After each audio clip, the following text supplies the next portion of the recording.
నమస్కారం యూట్యూబ్ ప్రేక్షకులకు మీ triple channel సుస్వాగతం.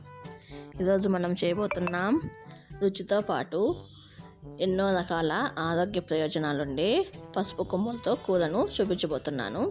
ఈ కర్రీ అనేది చాలా బాగుంటుంది, టేస్ట్ అదిరిపోతుంది. ఈ వింటర్ సీజన్లో ప్రతి ఒక్కరూ తినవలసిన కర్రీ ఇది. దీనికి ముందుగా మనము ఇట్లా చిన్న నిమ్మకాయ సైజ్ అంతా చింతపండుని తీసుకొని కొన్ని నీళ్లు పోసుకొని నానబెట్టేసుకోవాలి. ఇలా దీన్ని మనము నానబెట్టుకున్న తర్వాత ఇలా పసుపు కొమ్ముల్ని తీసుకోవాలి. ఇవి పచ్చి పసుపు కొమ్ములు. ఇవి చూడడానికి కొంచెం అల్లంలాగా ఉంటుంది. దీని గురించి తెలియని వాళ్ళ కోసమని అల్లాన్ని కూడా పెట్టి చూపిస్తున్నాను. చూడండి గైస్, ఇవి పసుపు కొమ్ము, ఇది అల్లము. తెలియని వాళ్ళ కోసమని ఇట్లా చూపిస్తున్నాను గైస్. ఇప్పుడు ఈ పసుపు కొమ్ముకి ఈ అల్లానికి పైన ఉన్న పొట్టును ఒలిచేసుకోవాలి, పిలాప్ చేసుకోవాలి. ఇలా చేసుకొని తర్వాత వీటిని కడుక్కొని ఇలా రౌండ్ షేపుగా చిన్న ముక్కలుగా కట్ చేసుకోవాలి. ఇలా కట్ చేసుకున్న తర్వాత ఒక మిక్సీ జార్ తీసుకొని దీంట్లోకి 1 ఇంచు అల్లము, 50 గ్రాముల పసుపు కొమ్ములు సన్నగా కట్ చేసుకున్నవి, అలాగే 1 స్పూను జీలకర్ర, 3 టీ స్పూన్ల ధనియాలు, అలాగే 2 ఎండుమిరపకాయలు, ఇవన్నీ వేసుకొని కొన్ని నీళ్ళు వేసుకొని మెత్తటి పేస్ట్గా మిక్సీకి వేసుకోవాలి. ఇలా మెత్తటి పేస్ట్గా మిక్సీకి వేసుకొని పక్కన పెట్టేసుకోవాలి. ఈ పసుపు కొమ్ములు కట్ చేస్తూ ఉంటేనే మన చేతులు ఎల్లోగా అయిపోతాయి గైస్. ఇలా మెత్తటి పేస్ట్గా మిక్సీకి వేసుకొని పక్కన పెట్టేసుకోవాలి. ఇప్పుడు ఒక ప్యాన్ పెట్టేసుకొని దీంట్లోకి 3 టేబుల్ స్పూన్ల ఆయిల్ వేసుకొని 1 టీ స్పూను ఆవాలు, అలాగే 10 నుంచి 15 వెల్లుల్లి పాయలు పొట్టు లేకుండా పొట్టు తీసేసుకొని వేసుకొని వేపుకోవాలి. ఇవి వేపుకున్న తర్వాత ఒక పెద్ద సైజు ఉల్లిపాయను సన్న ముక్కలుగా కట్ చేసుకొని వేసుకోవాలి. ఈ ఉల్లిపాయలు ఇవన్నీ బాగా మగ్గాలి గైస్.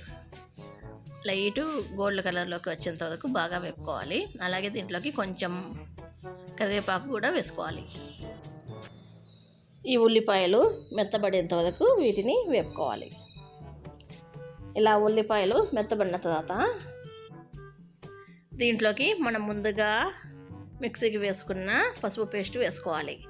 ఈ పసుపు గురించి మనకందరికీ తెలిసిందే గైస్. శుభకార్యాల నుంచి వంటల వరకు అన్నిట్లోకి మనము దీన్ని ఉపయోగిస్తాము. దీన్ని ఎక్కువగా తీసుకోవడం వల్ల మనలో ఇమ్యూనిటీ పవర్ కూడా చాలా బాగా పెరుగుతుంది. ఈ ఇమ్యూనిటీ పవర్ ఎక్కువగా ఉంటే మనకి రోగాలు కూడా తక్కువగా వస్తాయి. ఈ పేస్ట్ వేసుకొని కలుపుకొని ఇట్లా ఆయిల్ అంతా పైకి తేలేంత వరకు మగ్గబెట్టుకోవాలి లో ఫ్లేమ్లోనే. ఇలా మగ్గబెట్టుకున్న తర్వాత దీంట్లోకి రుచికి తగ్గట్టుగా సాల్టు, అలాగే 1 teaspoon red chilli powder వేసుకొని బాగా కలుపుకోవాలి. ఈ వింటర్ సీజన్లో దీన్ని తీసుకోవడం వల్ల దగ్గు జలుబు నుంచి మనము దూరంగా ఉండొచ్చు. అలాగే క్యాన్సర్ లాంటి పెద్ద రోగాల నుంచి కూడా మనము దూరంగా ఉండొచ్చు. దీన్ని మాత్రం వింటర్ సీజన్లో మాత్రమే తీసుకోండి గైస్. సమ్మర్లో అందు తీసుకోవద్దు, ఎందుకంటే పసుపు అనేది వేడి చేస్తుంది. అలాగే కొంతమంది బాడీ కూడా ఎక్కువ వేడిని కలిగి ఉంటుంది కదా, అలాంటి వాళ్ళు కూడా తక్కువ క్వాంటిటీలో తీసుకోండి. ఇంత క్వాంటిటీ లేకుండా తక్కువ క్వాంటిటీలో తీసుకోండి. అలాగే ఇప్పుడు మనము దీంట్లోకి ముందుగా నానబెట్టుకున్న చింతపండు గుజ్జును వేసుకోవాలి. అలాగే టేస్ట్ కోసం నేను చిన్నది కొంచెం బెల్లం ముక్క కూడా వేసుకున్నాను. ఈ బెల్లం ముక్క వేసుకోవడం వల్ల దీని టేస్టే పెరుగుతుంది గైస్. అలాగే తగినన్ని నీళ్లు పోసుకొని ఆయిల్ అంతా సపరేట్ అయ్యేంత వరకు లో ఫ్లేమ్లో దీన్ని ఉడకబెట్టేసుకోవాలి. అంతే గైస్, మనకి ఇంకా ఆల్మోస్ట్ ఈ కర్రీ రెడీ అయిపోయింది.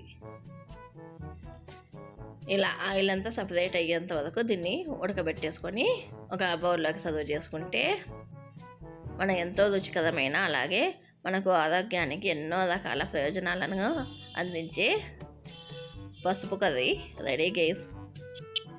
దీని టేస్ట్ మాత్రం నెక్స్ట్ లెవెల్లో ఉంటుంది. దీన్ని అందరూ తప్పకుండా ట్రై చేసి మీకు ఎలా కుదిరిందో కామెంట్లో తెలపండి గైస్. ఈ వీడియో కనుక మీకు నచ్చితే మీ ఫ్రెండ్స్ అండ్ ఫ్యామిలీ మెంబర్స్కి షేర్ చేయండి గైస్. ఈ వీడియో కింద గైస్, ఈ వీడియో కనుక మీకు నచ్చినట్లయితే please like, share, subscribe, comment and గంట నాలో పెట్టుకోండి గైస్. ఈ వీడియో కింద గైస్, బాయ్.